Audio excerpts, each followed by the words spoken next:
Apa yang terdapat di sebelah kanan saya ini adalah contoh dari produk budaya pada lapisan yang paling muda.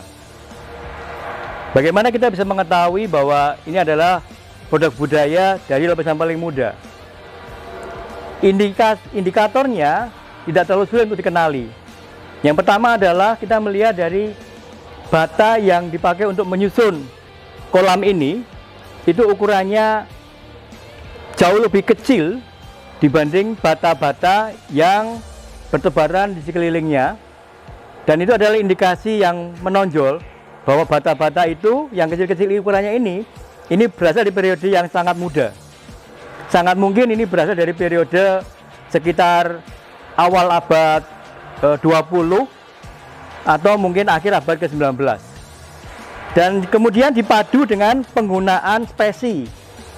Nah, spesi jadi bata ini direkatkan dengan menggunakan ini pelapis, yaitu tanah, pelapis tanah. Kemudian untuk menghasilkan lapisan yang kedap air, maka digunakannya lepo atau pelapis bagian luar, sehingga kolam ini bisa kedap air dan bisa menampung untuk tandon air di sini.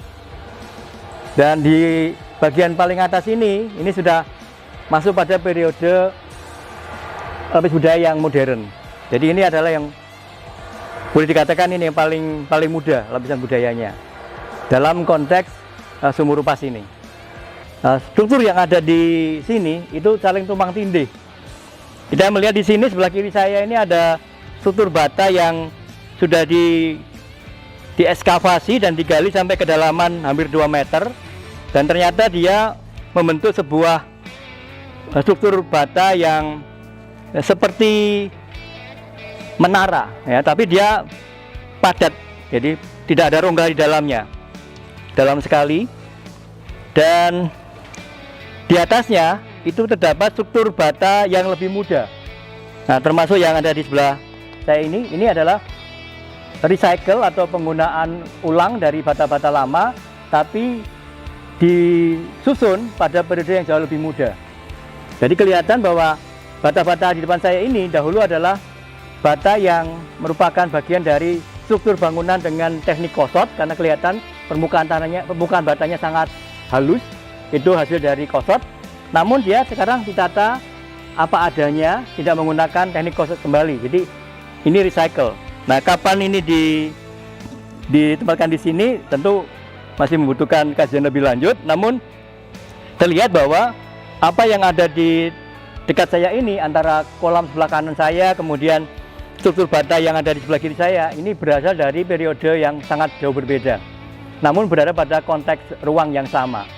Jadi ini contoh yang sangat bagus, sangat menarik untuk kajian di wilayah Trowulan, khususnya di Sumur Rupas, bahwa lapisan budaya yang pernah ada di wilayah Mojopahit atau masalah di wilayah Trowulan itu memang senantiasa mengalami surut, kemudian ada komunitas baru yang hadir di sana. Setelah ini juga ada surutnya, lalu muncul lagi masyarakat yang baru. Sampai di sini terlihat adanya 6 lapis atau 6 layer budaya. Saya sekarang berada pada bagian paling utara dari struktur bata yang jumlahnya ada 14 ke arah selatan. Jadi masing-masing ini ada sepasang begini, 1, 2, 3, 4, 5, 6, 7, 8, 9, 10 sampai 14. Nah, melihat bagaimana formasi dari struktur bata ini, dugaannya adalah masing-masing dari struktur ini dahulu kemungkinan menopang umpak, di mana di atas umpak itu berdiri bangunan kayu atau bangunan bertiang. Hanya saja kita tidak mendapatkan sisa dari keberadaan umpak-umpak itu, tapi kita masih mendapatkan adanya formasi dari 7 buah struktur bata yang berjajar dari utara ke selatan berjumlah 14 buah. Dan tentu saja ini merupakan data yang penting juga untuk kita mencoba memahami kira-kira bangunan apa yang dahulu pernah didirikan di atas struktur ini dan untuk kepentingan apa. Apakah bisa juga tetap kita hubungkan dengan toponim yang melekat pada masyarakat di sini, bahwa lokasi atau areal ini sering disebut sebagai Kedaton. Nah, kita masih memerlukan kajian yang lebih komprehensif untuk bisa menghubungkan apakah toponim Kedaton itu cocok dengan keberadaan tinggalan-tinggalan arkeologi yang ada di Sumur Rupas ini. Keberadaan sumur ini kita bisa melihat dari dua sudut pandang. Yang pertama, sumur dikaitkan dengan konteks bangunan suci. Kalau kita menggunakan pendekatan keagamaan, maka umumnya bangunan suci pada masa Hindu-Buddha dilengkapi dengan unsur air. Artinya, bangunan suci itu perlu ada kelengkapan air sendiri. Entah air itu terkait dengan keberadaan sungai, danau, telaga, atau air itu dihadirkan melalui menyediakan sumur, manakala bangunan suci itu lokasinya jauh dari sungai ataupun sumber mata air yang lain. Bahkan di tempat yang jauh dari air, seringkali unsur air itu dihadirkan dalam bentuk wadah air. Nah, itu yang pertama, terkait dengan keberadaan sumur. Namun yang kedua, keberadaan sumur juga bisa dihubungkan dengan persoalan teknis. Bagaimana kita memahami bahwa pada saat masyarakat di masa lampau melakukan penyusunan bata dengan teknik kosot, maka unsur air itu menjadi mutlak harus ada. Karena antar bata yang akan digosokkan harus dalam kondisi basah. Sehingga hasil dari menggosokkan bata yang di bawah dan bata yang di atasnya itu sekaligus dengan perantaraan air tadi menghasilkan semen yang menjadi perekat bagi kedua bata tersebut. Nah, dalam konteks sumur yang ada di Sumur Rupas ini, kita bisa melihat bahwa bangunan atau sumur bata yang ada di sebelah kanan saya ini, yang disebut sebagai candi, ini juga terdiri atas bahan baku bata, dan cara menyusunnya menggunakan teknik kosot. Nah, pertanyaannya, keberadaan sumur ini apakah terkait dengan bangunan sumur bata ini sebagai bagian dari tempat suci ataukah bukan? Karena terlepas dari persoalan bangunan ini di masa lampau adalah bangunan suci atau bukan, dalam konteks pembangunannya, kehadiran sumur yang menyediakan sumber air menjadi keharusan. Nah, kita masih membutuhkan konteks yang lebih utuh lagi untuk bisa memberikan simpulan apakah struktur yang ada di sebelah kanan saya ini memang layak dikatakan sebagai candi atau ada kemungkinan yang lain. Mengingat kalau kita akan mengatakan struktur ini sebagai sebuah candi, kita harus mendapatkan data dukung yang lain, yaitu terkait dengan media ikon apa yang harusnya ada di atas sana. Sementara kita belum mendapatkan sisa dari media untuk pemujaan di atas sana.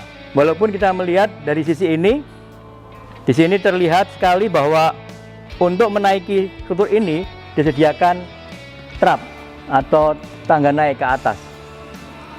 Dan ini menarik sekali karena pada bagian trap paling bawah ini seolah-olah sudah tidak lagi trap lagi. Dan kita perlu mengetahui masih ada berapa lapis bata lagi yang ada di bawah sana. Ya, paling tidak kita sudah mendapatkan gambaran bahwa untuk mencapai posisi paling atas dari bangunan ini harus melampaui bagian ini yang terdapat di sisi barat. Untuk persoalan orientasi bangunan tidak jadi masalah karena pada masa Majapahit khususnya abad ke-14-15 itu orientasi bangunan suci bisa dari arah barat ataupun dari arah sebaliknya arah timur. Karena masing-masing terkait dengan persoalan ritual apa yang berlaku pada bangunan tersebut. Jadi ini masih merupakan bagian yang perlu dikaji lebih lanjut. Apakah struktur bata ini memang dahulu pernah difungsikan sebagai bangunan suci, atau ada kemungkinan lain mengingat dari struktur bata-bata yang lebih tua usianya di sebelah selatannya, dahulu terdapat sebuah petirtaan atau kolam. Nah, kita perlu mencari referensi lebih lanjut apakah memang relevan antara keberadaan kolam tadi dengan bangunan-bangunan suci yang saling berdekatan. Karena secara tekstual memang kita mendapatkan informasi yang penting bahwa di masa Hindu-Buddha itu ada sebuah konsep yang menyatukan antara persoalan air dan bangunan suci, yaitu konsep Samudra Mantana. Jadi perlu mendapat catatan yang penting juga bahwa di tempat ini, di situs Sumur Pas ini, pada beberapa tahun yang lampau didapatkan temuan berupa kerangka manusia yang setelah dikumpulkan semuanya ternyata berasal dari 5 individu. Yang menarik perhatian kita adalah persoalan tidak hanya jumlah kerangkanya, tapi juga proses bagaimana kerangka-kerangka itu ditemukan. Jadi saya membuat semacam ilustrasi begini. Ini di sebelah saya ini ada kotak galian yang sempit begini ini, dan kurang lebih pada posisi seperti lubang inilah dahulu kerangka-kerangka itu ditemukan. Artinya bahwa kerangka-kerangka itu ditemukan pada tempat yang boleh kita katakan sebagai kubur. Jadi ada liang lahatnya, jadi mereka menempati liang lahat tertentu. Nah, ini yang menarik perhatian. Adapun hasil dari kajian terkait dengan pertanggalan dari kerangka itu menjadi jawaban nanti untuk memperjelas apakah kerangka-kerangka itu berasal dari periode yang sejaman dengan bangunan-bangunan yang ada di Sumur Pas ini, atau dari periode yang berbeda, katakan lebih muda gitu ya. Nah, paling tidak kita mendapatkan data penting bahwa di lokasi ini di masa lampau itu pernah dijadikan sebagai tempat untuk menyemayamkan jenazah, dan kita mendapatkan jumlahnya ada 5 individu.